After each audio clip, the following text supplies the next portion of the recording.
In 2003 I was playing rugby and I had a knee injury in a rugby game, and part of the sport rehabilitation that I was doing was to get involved with athletics. So I started that in January 2004, and then it kind of just took off from there, and yeah, I've been enjoying it ever since. If I have a typical week without any interruptions, it's kind of wake up at about 6 o'clock, go to gym between 7 and 8:30, 9, go home, relax a bit, eat. I have to follow an eating schedule. Then at about 12 o'clock, stretch, have lunch. At 2 o'clock, I'm back getting ready to go back to the track. At about 3:30, we at the track till about 5:30. And then usually in the evening, I like to go to the gym and just spin, cycle for half an hour. Keeps my weight down, and it's a nice way to end the day. And then back home, just stretch again, eat dinner, maybe watch a bit of TV, play a bit of PlayStation, and go to bed. This year I've taken off a bit, but I'm trying to do maybe just even 1 or 2 subjects a year.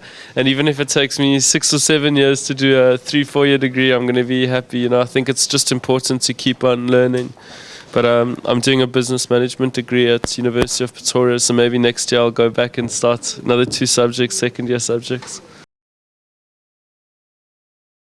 It was a very emotional race. I think my first international able-body race, to be running in a stadium like that with so much history and so much, there's just so much passion, and the people that have run in the stadium in the past. It's just so nice to be part of that. And then the Golden Gala is one of the one events that you look forward to for any able-bodied athlete the whole year. So for me, it was unbelievable, and just to be able to compete there was such a blessing. Why? No idea. I train really hard, and I grew up with prosthetic legs, but I can't explain why I'm quicker than the other guys, especially on the 400 meters. I don't know, it's just one of those things. Definitely, we've still got the hope to go. I think it's going to be a very important thing just for the decision that's being made. And I think that this whole process is going to take a couple of months still. So I don't know if I'm going to be able to still qualify for this Olympic Games. But even if it's not now for 2008 in Beijing, then definitely for 2012 in London. I think I'm looking forward for the Paralympics. I think the Paralympics is going to be a very big event, and I'm very excited for that. But got the rest of the year just to it was going to be such a big year, but now it's a lot more relaxed, and hopefully I can get more training in. So if anything, even if it sacrifices the games this year, next year's season is going to be a lot better.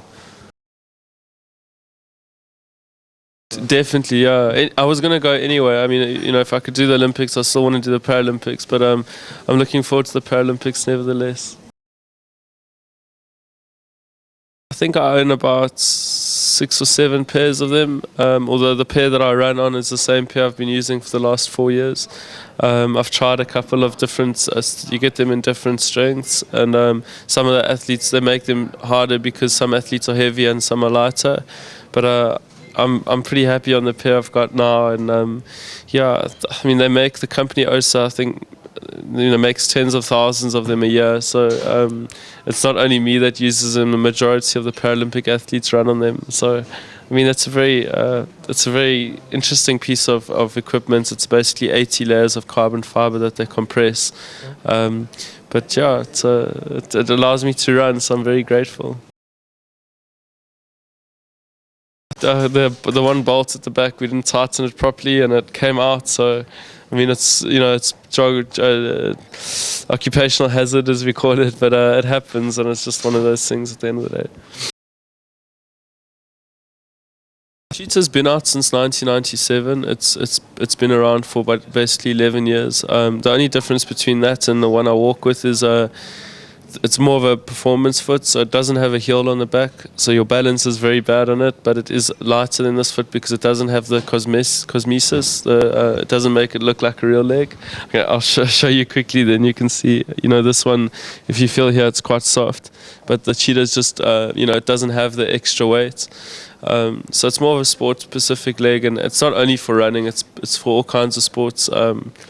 So yeah, it's a leg that they've basically designed, a foot that they've designed that allows people that are amputees to participate on a higher activity level than what they would on a walking leg.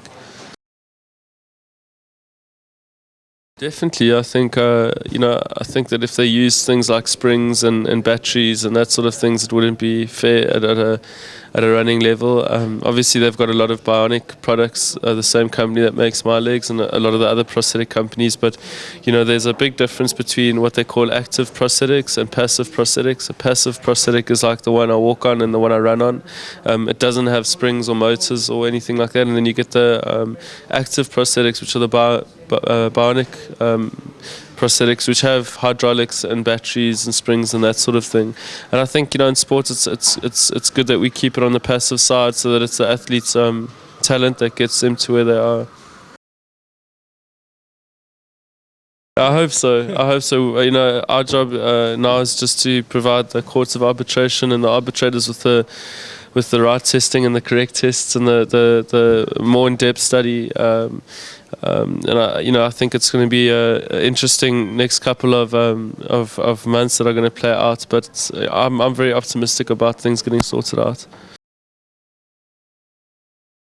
I mean, they've been really supportive. I know a lot of the athletes that I've spoken to are so amputee athletes and maybe not even in the same class as me, running different races, but they're just very optimistic about it. And, it's not only me now that's been excluded from running in the Olympics, it's all the amputee athletes all around the world that have been, not allowed to compete now, even on a local level. So I think it's a very sad thing, but it's something that's going to be a lot better, coming up in the future, that if this decision gets dealt with in the right way, I think it's going to open a lot of doors again for amputee athletes all around the world. So they've been very supportive.